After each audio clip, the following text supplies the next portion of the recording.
Yonge Street. It's Toronto's original north-south artery, and it demarcates east side from west in much the same way that Fifth Avenue does in respect to Manhattan. It was the trail by which settlers went north in the early years of the 19th century to Homestead, and a local boast of press agents is that it is in fact the longest street in the world. They arrive at this particular bit of propaganda by virtue of the fact that Yonge Street doesn't exactly end, it just sort of meanders into the Ontario highway system. And it is in fact possible to follow this road north and west for about 1,200 miles. If you do, you'll find that most of those miles traverse country that is absolutely haunting in its bleakness and emptiness and starkly magnificent beauty.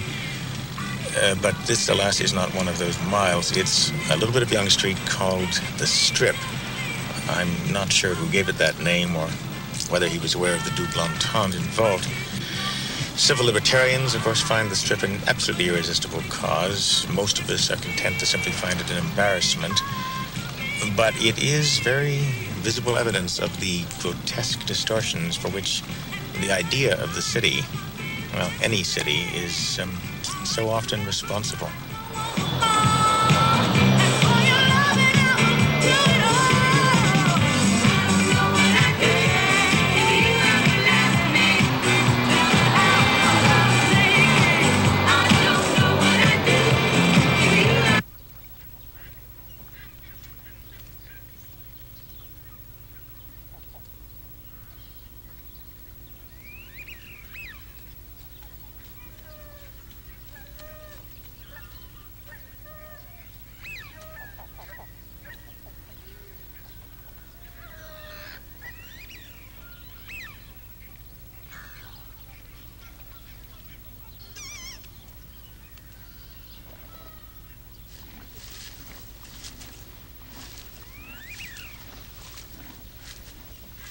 By the time I was 6, I'd already made an important discovery that I get along much better with animals than with humans. When I was 12, I began to sketch the libretto for an opera which would declare my affinity in no uncertain terms. It was going to be about the self-destruction of the human race. It involved the takeover of the planet by species of morally enlightened frogs, fish, and associated reptiles. What I had in mind, I think, was a sort of, well, if the ghost of Richard Strauss will pardon the pun, a sort of aquatic toad and for clown. Sorry about that. There was, however, to be one human character on stage. The part was conceived for a boy soprano, and I'll give you one guess as to who is to get it. Anyway, the opera did not get finished, didn't even get produced, which was perhaps just as well, because the casting problems would probably have been insuperable. Some years later, I was taking a walk along a country road one evening, and as I passed a field in which about 3 or 4 dozen cows were grazing, I happened to be singing to myself a song by Mahler. Oddly enough, it was the song called St. Anthony's Sermon to the Fishes. And as I walked along, I glanced at the cows, and I noticed that they, in turn, were glancing at me. So I stepped up the volume just a bit, and with that, the entire herd converged on the nearest fence.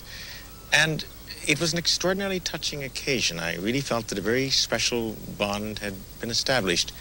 Certainly, I've never encountered so attentive an audience before. In any event, I have no idea whether such repertoire has any appeal for elephants, but I am here to find out. So, let's see. Bum bum bum bum.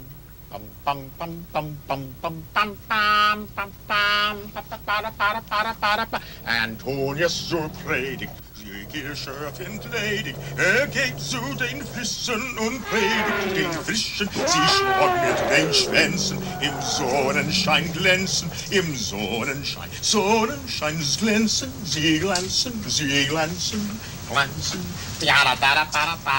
Die Kakteen mit Drogen seid all hier erzogen. Hat Mahlers of the Listen, you messed up the words. Perhaps something in a slower tempo.